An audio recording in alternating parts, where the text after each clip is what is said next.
Welcome back, my friend. Tonight, we continue through Plantagenet, London, as Henry II's empire begins to fade. Richard the Lionheart departs for war.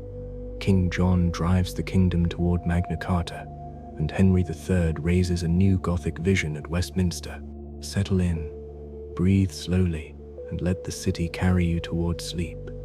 Subscribe to Deep Sleep Storytelling for more peaceful journeys through history, science, and the mysteries of the sea.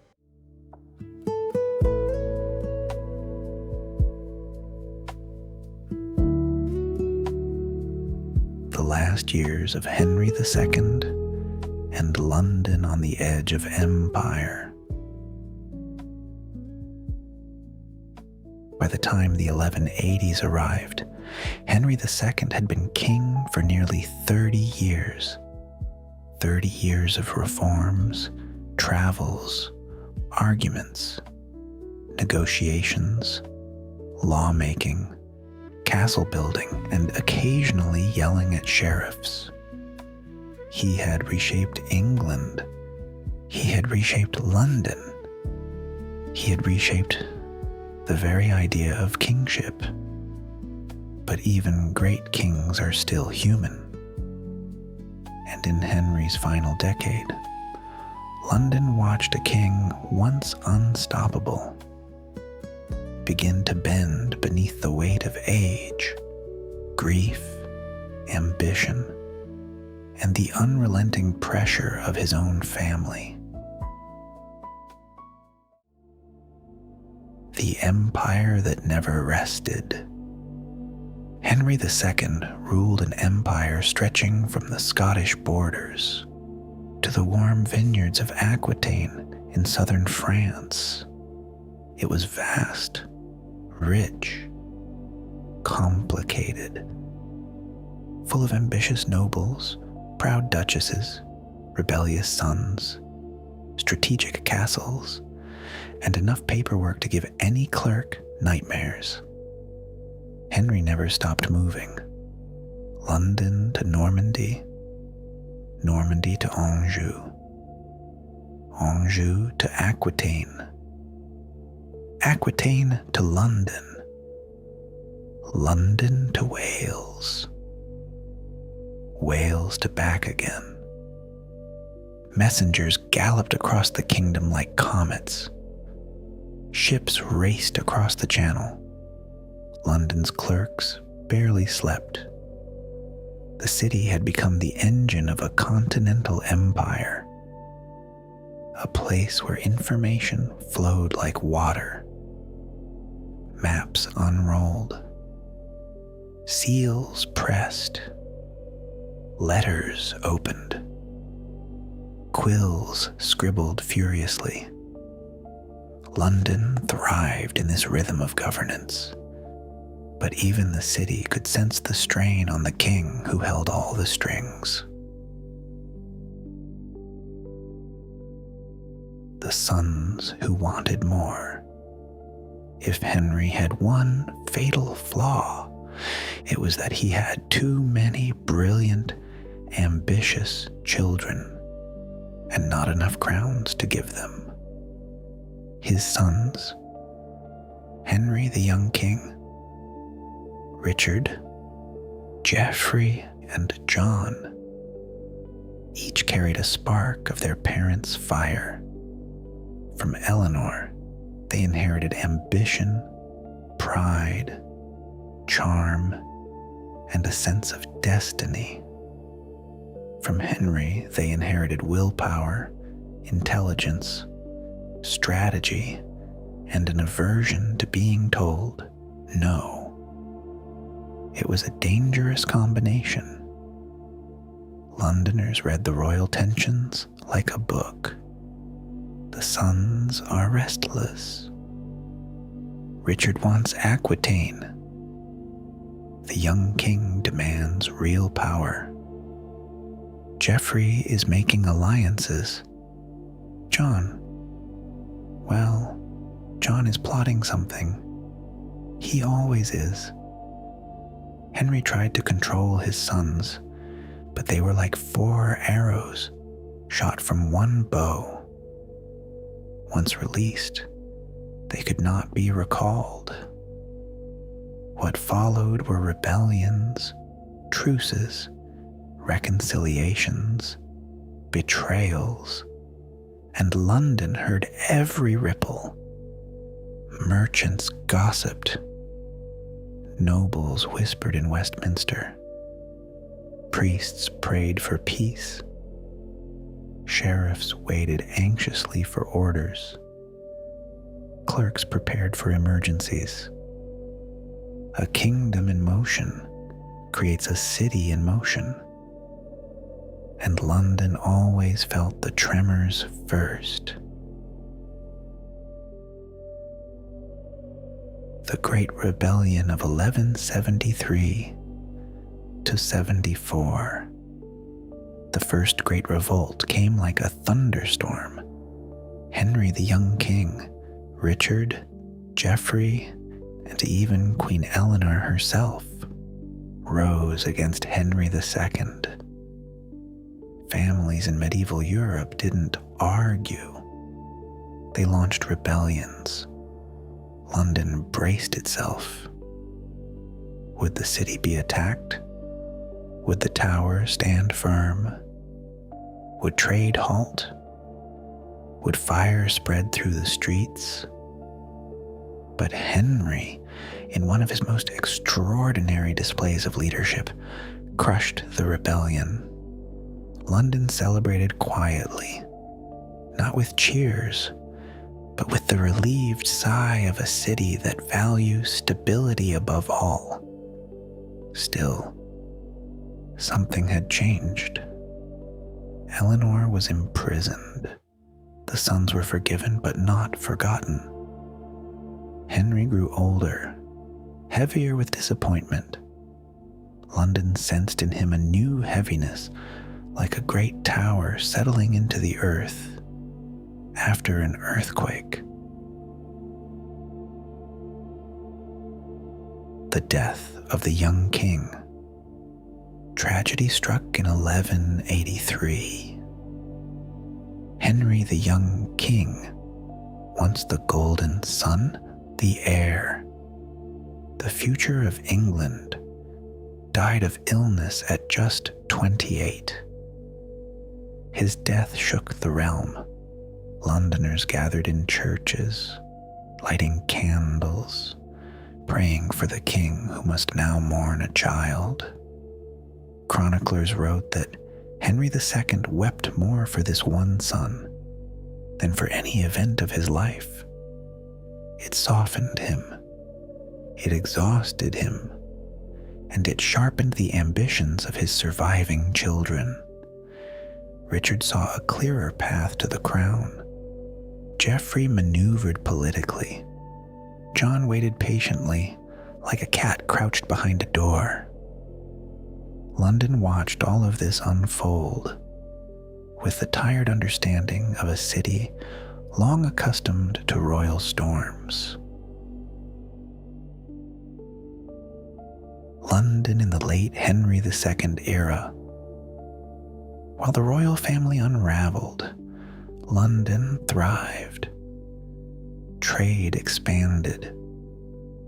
The city pulsed with goods from distant lands. Flemish cloth, French wine, Baltic amber, Scandinavian timber, German metalwork, Italian spices, English wool, always in high demand. The Thames swelled with ships. The wharves buzzed. Dockhands shouted over the noise of cargo. The population grew. More homes, more markets, more noise, more life. Guilds solidified their power. Quality improved. Apprentices learned. Craftsmen prospered. Law courts grew busier. disputes rose with trade. Records multiplied. Judges traveled and returned in steady cycles. Stone buildings continued to rise. London was still mostly timber, but each new stone structure felt like a promise, a sign of wealth, ambition, and permanence.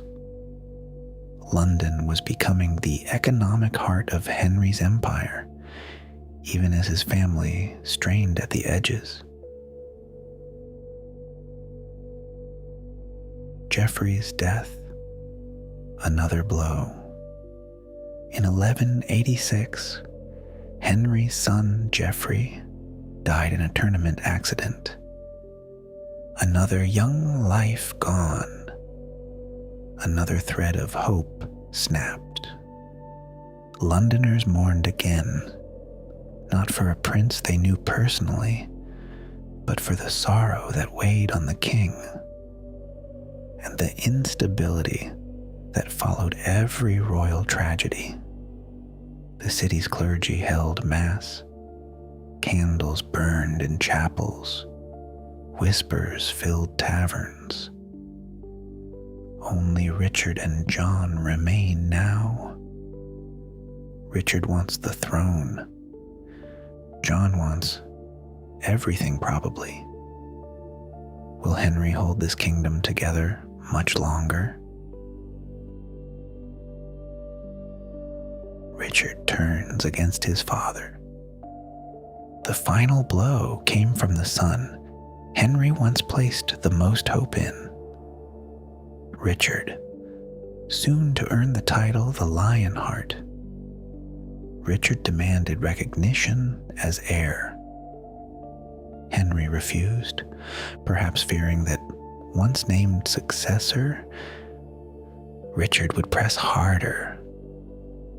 Tension thickened like mist along the Thames. Then Richard allied with the King of France. Together, they launched a war against Henry II. London felt the shock. War between father and son. War that could reshape the kingdom. War that could topple everything Henry had built. The king's final days. By 1189, Henry II was a dying man, ill, exhausted, and defeated by betrayal from within his own blood, when he learned that even John, his youngest and once favored son, had joined Richard against him. The king whispered, "Now let all things be as they will." His heart broke before his body did. He died in France, far from London, far from the city he had strengthened and reorganized, far from the tower that held his reforms. News reached London quickly. Bells rang. Shops closed early. Priests prayed. London did not weep dramatically. London rarely did, but it bowed its head in deep respect. The king who shaped London. Henry II's reign had been long, turbulent, brilliant, and heartbreaking. He left behind a unified legal system, royal courts, assizes, early juries, organized records, strong sheriffs, a powerful tower, expanding trade, a growing city, a stable foundation for future kings. London would never be the same. His reforms shaped the city more than any monarch before him. And as the crown passed to Richard the Lionheart, London stood ready, confident, prepared, stronger than ever. A city built not just on stone and timber, but on law, order, and ambition. Henry II had given London the tools it needed to rise into the next century, and rise it would. Richard the Lionheart, the king who was never home. When Henry II died in 1189, London braced itself for the arrival of the new king, Richard Plantagenet, soon to be known as Richard the Lionheart, one of the most famous kings in English history, and also one of the kings who spent the least amount of time in England. If London had feelings, and by now we might as well admit it does, it probably would have said, "Welcome, Your Majesty. Will you be staying long?" Richard would have smiled politely, tightened his armor straps, and replied, "No." A warrior, not a manager. Richard was born a prince, but he lived like a knight, where Henry II loved administration, paperwork, and legal reform. Richard loved battles, tournaments, sieges, crusades, adventure, chivalry, and collecting extremely expensive weapons. If Henry was the CEO of medieval England, Richard was the action movie hero who walked into the office, signed a document or two, and then leapt out the window shouting, "To glory!" Londoners, always practical, looked at their new king with curiosity. He is brave. He is tall. He seems like the type to fight a dragon. Will he lower taxes? Probably not. Richard was charismatic, spectacularly courageous, and uninterested in domestic government. But London, ever adaptable, learned to live with the king who treated England like a very large bank, and London like the most efficient ATM in Europe. The coronation, splendor and shadow. Richard's coronation in 1189 at Westminster Abbey was a lavish spectacle. London gleamed with banners and ribbons, the streets filled with nobles, knights, clerics, merchants, and curious citizens. Gold cloth hung from windows. Candles flickered. Trumpets blared. And the city, dressed in its finest medieval splendor, welcomed a king who looked every inch the hero of legend. But beneath the celebration, a shadow moved. A terrible rumor spread that Jews had been forbidden to attend the coronation. Some came anyway, bearing gifts, and were attacked by crowds who twisted the moment of joy into violence. Riots erupted. Homes were burned. People were killed. It was one of the darkest days in London's medieval history. A reminder that even in moments of pageantry, fear and prejudice could ignite devastation. Richard condemned the violence, but the damage was done. London learned a sobering truth. Sometimes danger came not from foreign wars, but from within its own walls. A king preparing for the crusade, Richard spent only a few months in England before leaving for the Third Crusade. But those few months were intense. He sold titles, he sold lands, he sold offices, he sold privileges. He likely would have sold the Tower of London if someone had offered a decent price. He needed money, mountains of it, to fund his crusading army. London, as the wealthiest city in England, became the financial heart of Richard's preparations. Merchants loaned money. Italian bankers set up accounts. Guilds contributed funds. Ships were hired. Supplies were gathered. Armorers worked day and night. The Thames filled with vessels awaiting departure. A forest of masts rising over the water, creaking in the wind. London buzzed with excitement. An adventure was beginning. A king was leaving.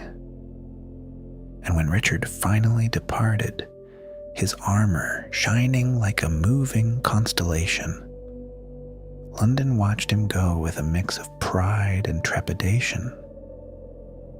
"May God protect him," the people said, "and may he come back soon." But he would not come back soon. Not at all. London without its king. Once Richard left England, something unusual happened. London realized it functioned perfectly well without him. The justices remained. The sheriffs remained. The guilds remained. The tower remained. The courts remained. The merchants remained. The markets remained. The laws, thanks to Henry II, remained strong.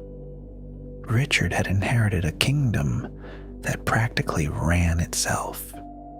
His absence meant more work for the justiciars, the officials he left in charge, and for his mother, Eleanor of Aquitaine, who acted as political anchor while her son chased glory in the east.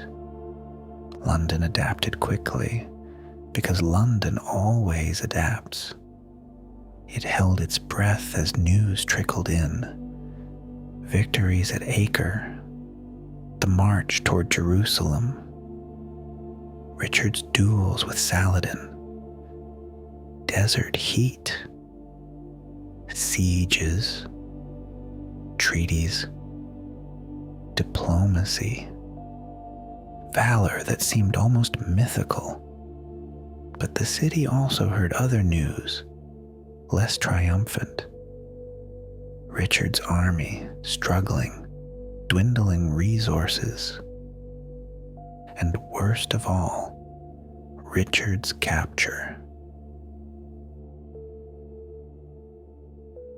The King in Chains. In 1192, as Richard returned from the crusade, storms blew his ship off course. He was forced to travel disguised through Europe. A king in cloak and hood, sneaking across borders. But he was recognized, captured, imprisoned by Duke Leopold of Austria, handed over to the Holy Roman Emperor. A king, one of Europe's most powerful warriors, was locked away in a distant castle. London froze. For months, no one knew where Richard was. Some feared he was dead. Others whispered conspiracy. Clerks prayed for clarity. Merchants worried. The tower tightened its guard. Eleanor, now in her 70s, traveled tirelessly across Europe to find and ransom her son. And when the emperor finally revealed that Richard lived, he demanded a ransom so enormous that London itself felt its weight. The ransom of a king. Henry II's legal system had made London wealthy. Trade had made it powerful. Now all of that wealth was needed. To free Richard, England was ordered to pay 150,000 marks, a staggering sum equivalent to several years of royal revenue. London did not hesitate. Guilds contributed. Merchants donated. Churches collected offerings. Taxes were raised. Silver poured into the Tower of London until its vaults looked like a dragon's hoard. London paid. England paid. Eleanor negotiated. And at last, Richard walked free. The Lionheart returns. He returned to England in 1194, glorious, furious, determined. London erupted. Bells rang. Crowds filled the streets. Banners waved. Ships fired ceremonial volleys. And the bells of St. Paul's echoed like thunder. For the first time, London saw its king again, older, hardened, scarred by war and imprisonment. He forgave those loyal to him. He punished those who betrayed him. He reasserted control. And then, within weeks, he left again, off to fight in France, to reclaim lands, to battle rivals, to defend his empire. London watched him go with resigned affection. That's our king. The city sighed. Never still. The death of the Lionheart. In 1199, Richard the Lionheart died from a crossbow wound while besieging a small castle in France. When the news reached London, a heavy silence fell. He had been gone for most of his reign, but he was still their king, a symbol of courage, a legend in his own lifetime, a man whose battles shaped Europe. London mourned him quietly. Candles flickered in chapels. Church bells tolled. Traders paused. Monks prayed. And the city seemed to exhale a long, weary sigh. Richard had lived like fire, brilliant, hot, restless. And like fire, he burned out quickly. London after Richard. For London, Richard's reign meant fewer domestic reforms, more taxes, more trade.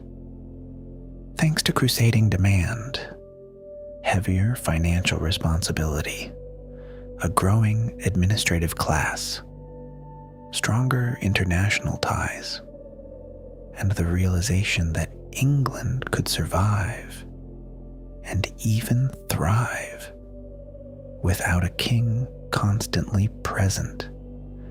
Richard had not shaped London with laws, the way Henry II had. He had shaped it with circumstances.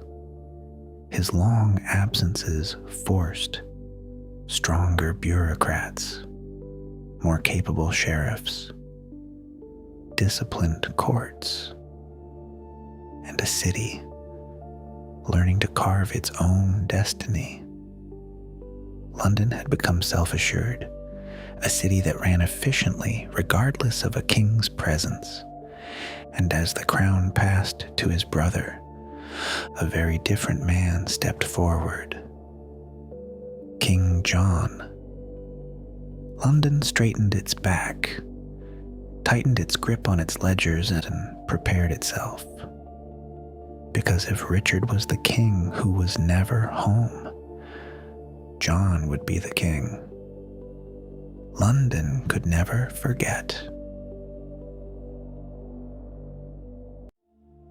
King John, a storm over London and the road to Magna Carta.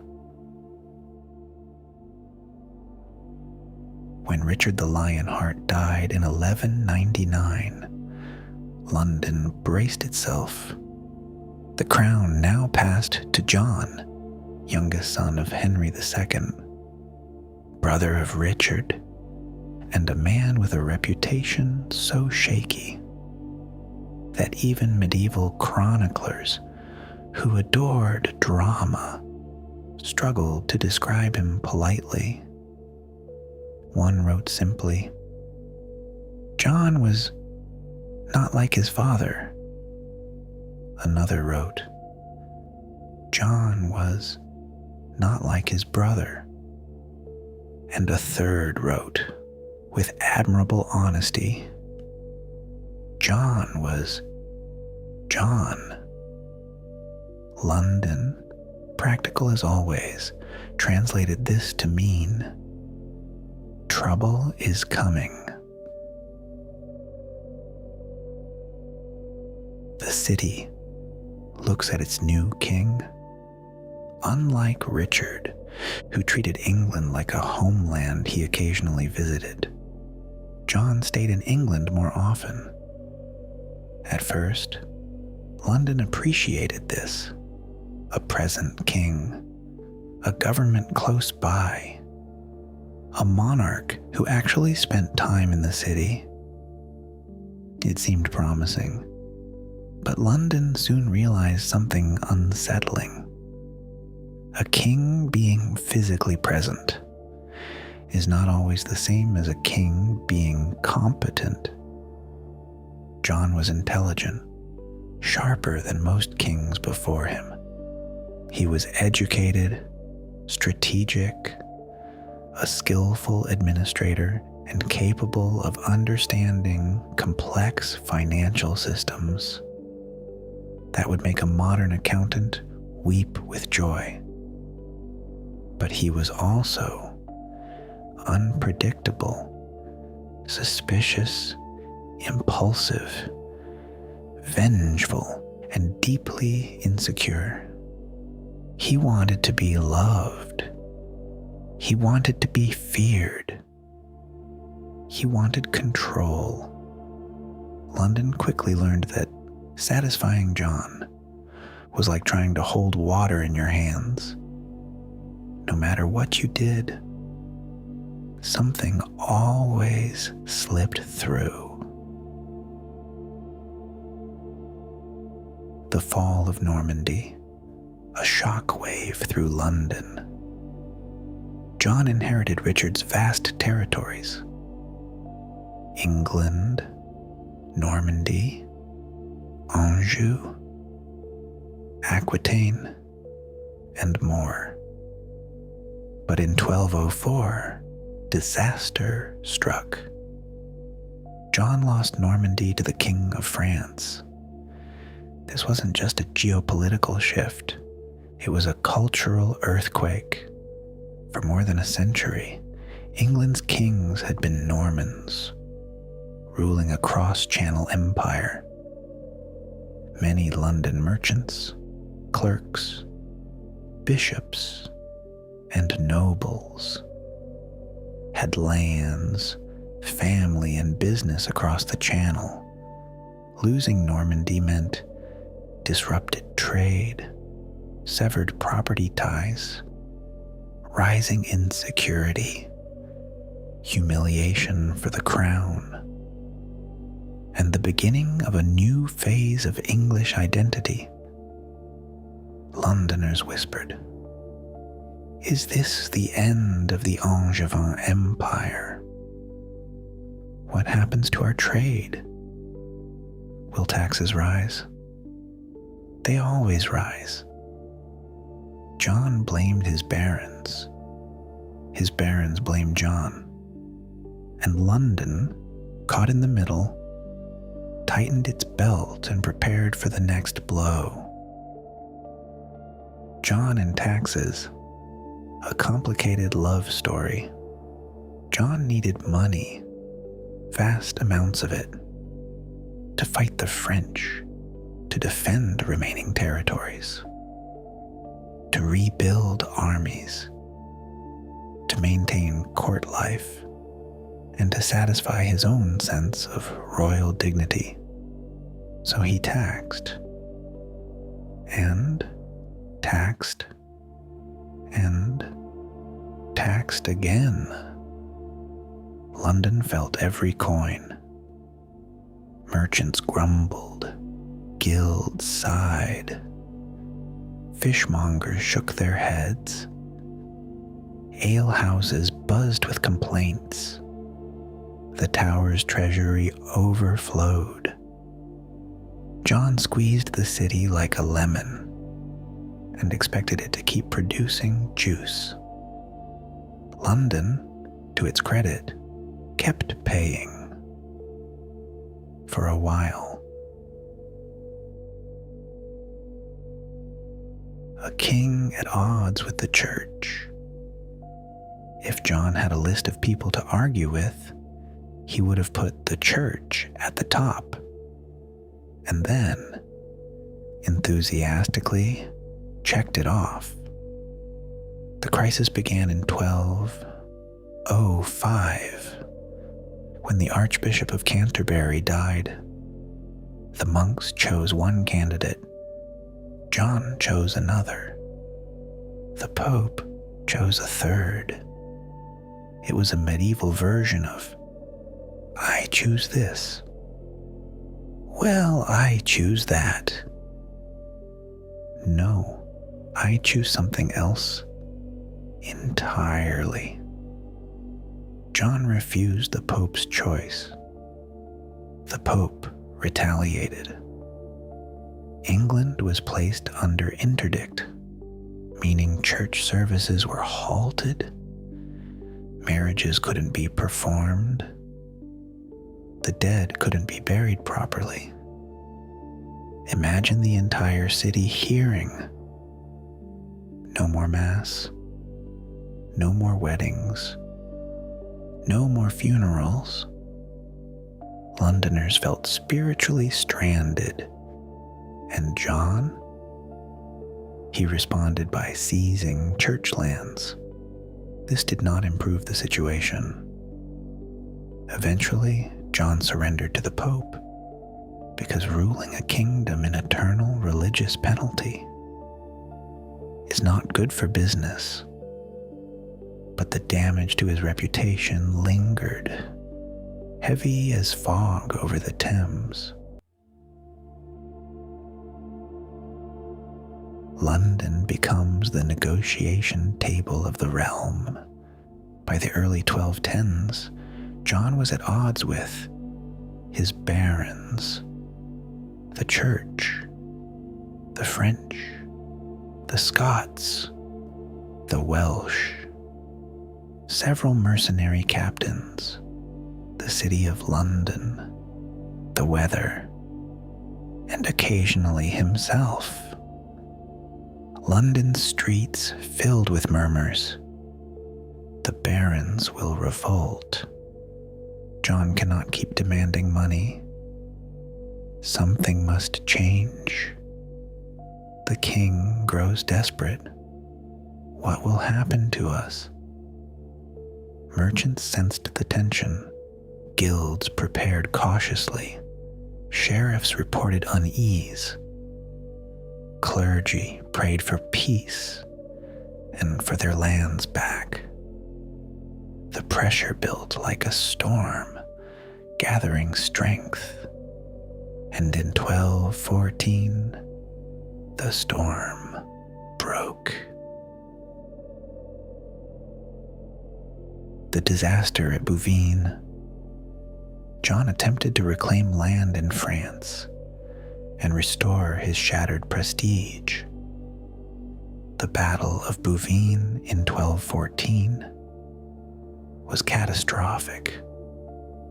John's forces, a coalition of allies and mercenaries, were decisively defeated. It was the final straw.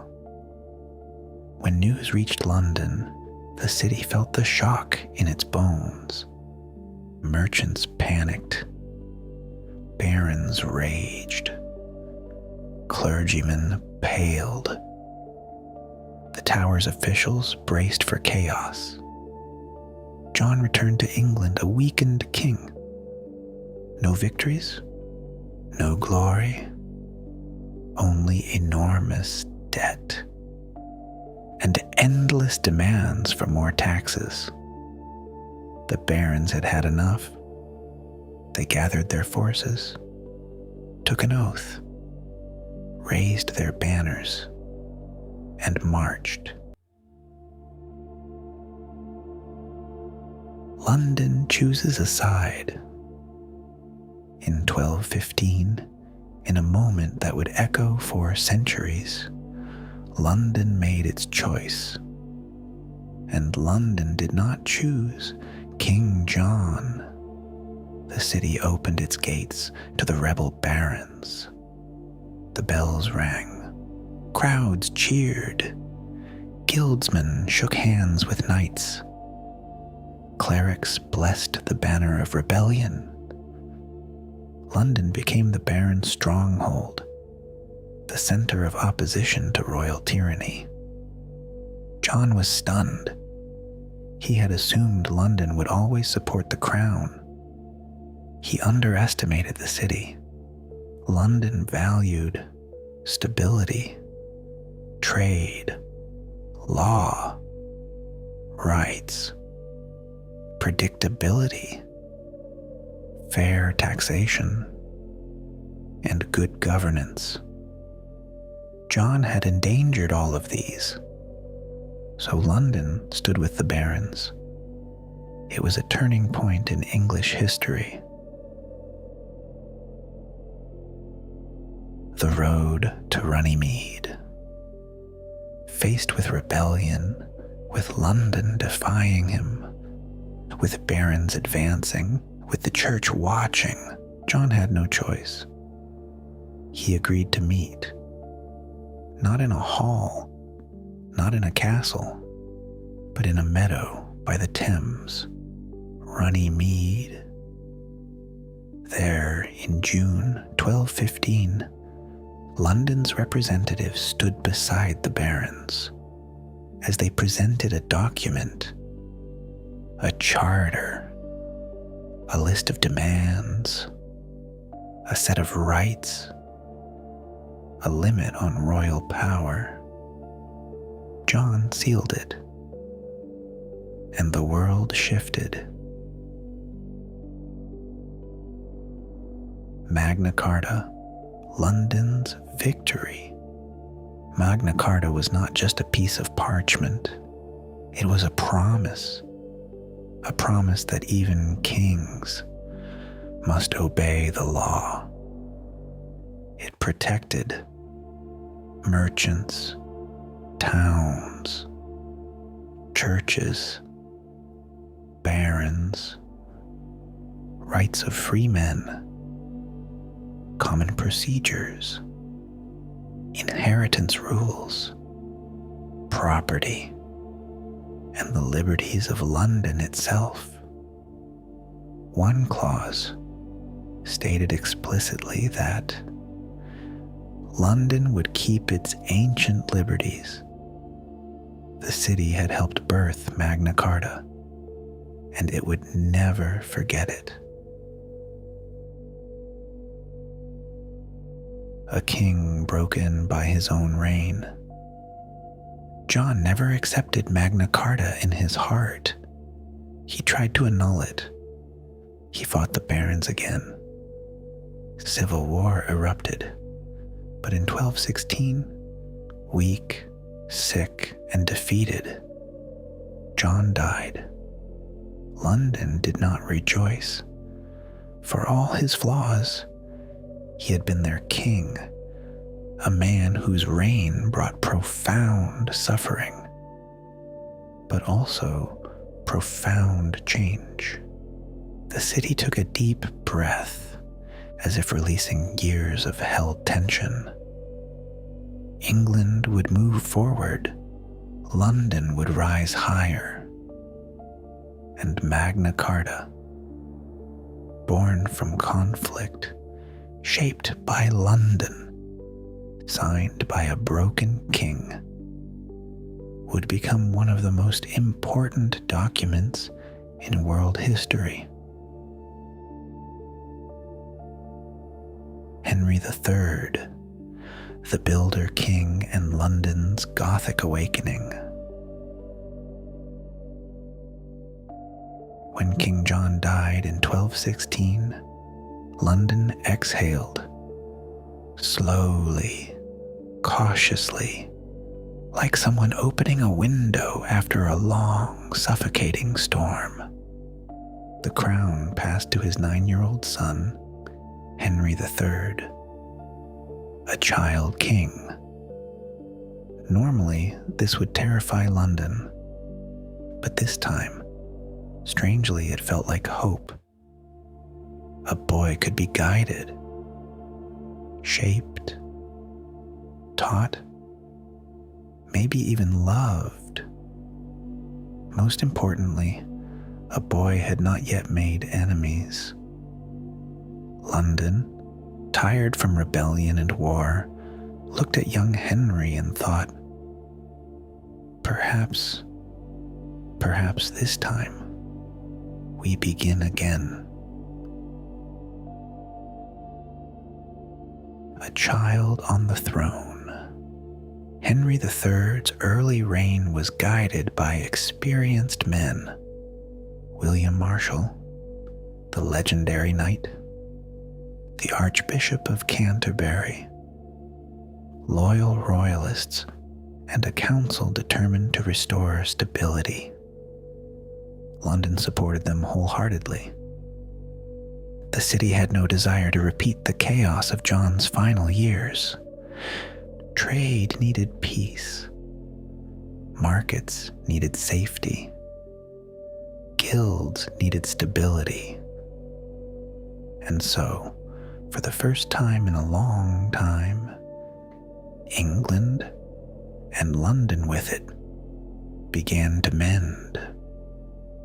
Henry grew up not as a warrior, but as a thoughtful, artistic, deeply pious young man, where Richard loved swords, and John loved quarrels.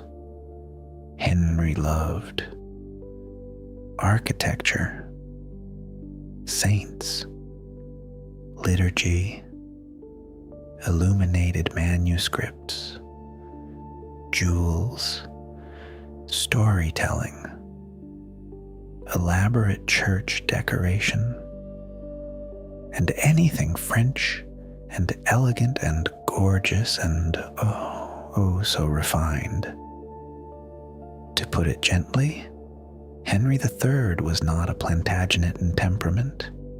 He was softer. Some chroniclers joked that he was more monk than king. London didn't mind. After decades of war, a gentle king was rather refreshing. Rebuilding a kingdom and a city, Henry III inherited a realm in pieces. Civil war had scarred the countryside. Magna Carta needed reaffirmation. Barons needed reassurance. Churches needed rebuilding. London was central to this healing process. The city became the administrative heart of reform. Charters renewed. Liberties protected. Trade secured. Courts stabilized. Taxes moderated, at least for a while. Henry's government, peaceful and steady, allowed London to grow faster than ever. The population surged, houses multiplied, markets expanded. Ships crowded the Thames like never before. The scars of John's reign slowly faded. Henry's great dream, Westminster Abbey reborn. If there is one thing Henry III loved above all, it was building. And his greatest obsession was a single project: the complete rebuilding of Westminster Abbey. The old abbey was respectable, traditional, historical. Henry looked at it and thought, no, it must be magnificent.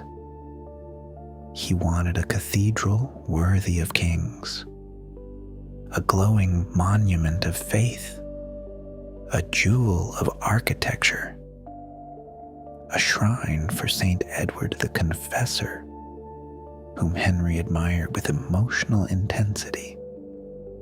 Thus began one of the greatest building projects in London's medieval history.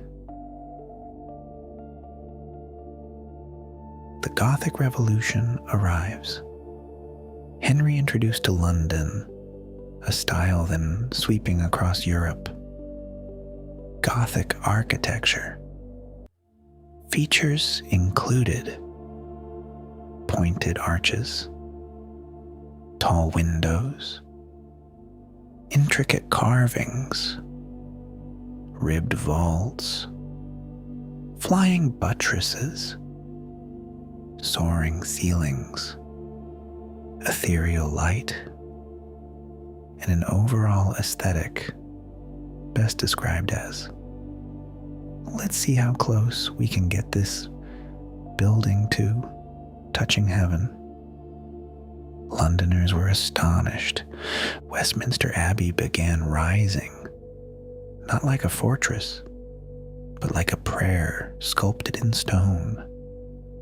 Workers toiled day and night, masons carving saints and angels, glaziers crafting stained glass miracles, carpenters shaping timber roofs, sculptors chiseling impossible details, laborers hauling stone from distant quarries. The sight of the new abbey became a source of wonder for citizens and travelers alike. People whispered, "This is the future. This is London becoming grand." The Tower of London, a new face. Henry didn't stop with Westminster. He also transformed the Tower of London. Under Henry III, the tower gained new curtain walls, improved defenses, luxurious royal apartments, painted chambers, ornate furnishings, gardens, a royal menagerie. Yes, lions and leopards lived there. Londoners joked, "William the Conqueror built a fortress. Henry III is building a palace." And they weren't wrong. For the first time, the tower became more than a symbol of power. It became a royal residence, fit for ceremony.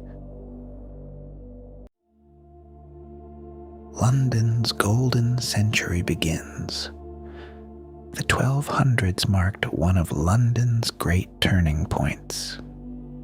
Under Henry III, population reached nearly 40,000. Guilds matured into political forces. Livery companies formed. Trade with Europe exploded. Italian bankers arrived. The wool trade surged. Bridges and roads improved. Markets multiplied. Parishes expanded. Churches filled with art. Legal institutions grew stronger. Westminster became the center of government. London was transforming into the heart of England, not just politically, economically, culturally, spiritually, a world city in the making. Yet all was not peaceful. Henry III's gentle personality did not mean a gentle reign. He had two major weaknesses. One, he spent too much money. Buildings, art, ceremonies, foreign relatives. Henry loved them all, and someone had to pay. Londoners, hearing the approach of tax collectors, would mutter, "Oh no, what is he building now? Oh no, which cousin is he funding now? Oh no, how many candles does one chapel need?" Henry never learned moderation. 2. The barons wanted more power. The memory of Magna Carta remained strong. Barons wanted assurances, checks, representation, predictability. They were not opposed to Henry personally. They liked him.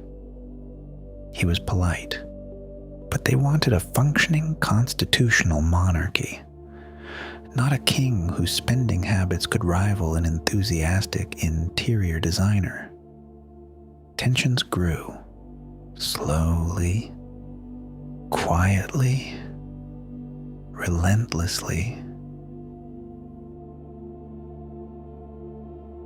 London in the middle of a growing storm. By the 1250s, baronial anger simmered. Taxes were heavy. Foreign advisors influenced the king. Royal projects drained the treasury. Merchants worried. Guilds grew cautious. London, always politically sensitive, watched both sides. On one hand, the city respected the monarchy. Henry had protected London's liberties. He had fostered trade. On the other hand, London valued stability, and baronial discontent threatened it. For the moment, the city stayed neutral. But neutrality cannot last forever in a kingdom slowly slipping into crisis.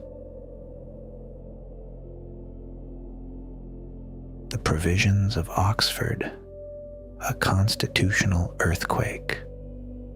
In 1258, the pressure finally reached its limit. Barons confronted Henry at Westminster. They demanded reform, limits on royal power, regular parliaments, baronial councils to oversee government, financial controls, the removal of unpopular advisors. Henry had no choice. He agreed. The provisions of Oxford were born. one of the earliest steps toward the parliamentary system. London felt the tremor. A new political world was emerging. Government was no longer the king alone. It was the beginning of something shared, something broader, something more English. Simon de Montfort, friend or foe? The leading baron was Simon de Montfort, a charismatic, principled, and ambitious noble. London admired him. He championed reform. He sought justice. He promised stability. But soon, Henry and Simon fell into conflict. War broke out. The Second Barons' War. London chose sides. It sided with the barons. Why? They defended Magna Carta. They promised predictable governance. They appealed to merchants. They protected London's liberties. And Henry, for all his gentleness, had become politically unreliable. For a moment, it seemed like England might fall apart. The first real parliament.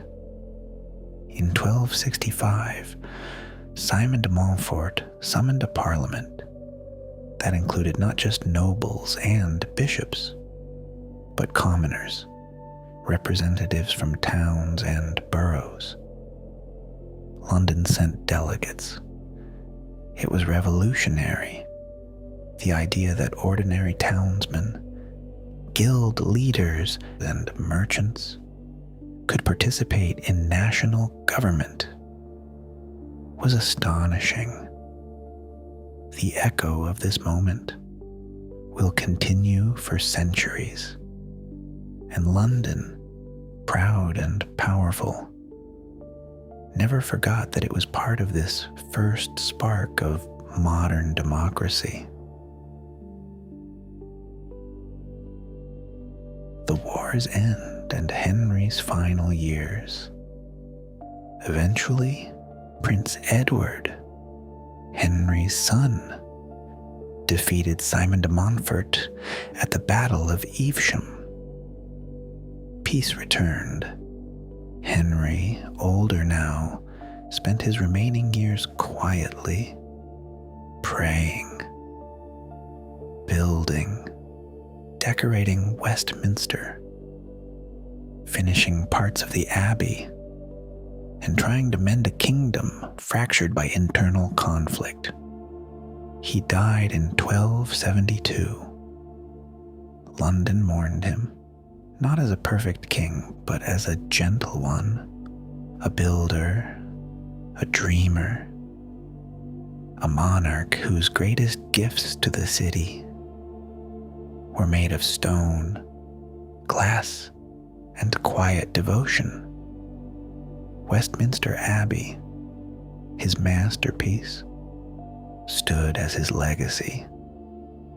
And London, bright, Gothic, ambitious, rising, was ready for a new age, the age of Edward I, a king very unlike his father,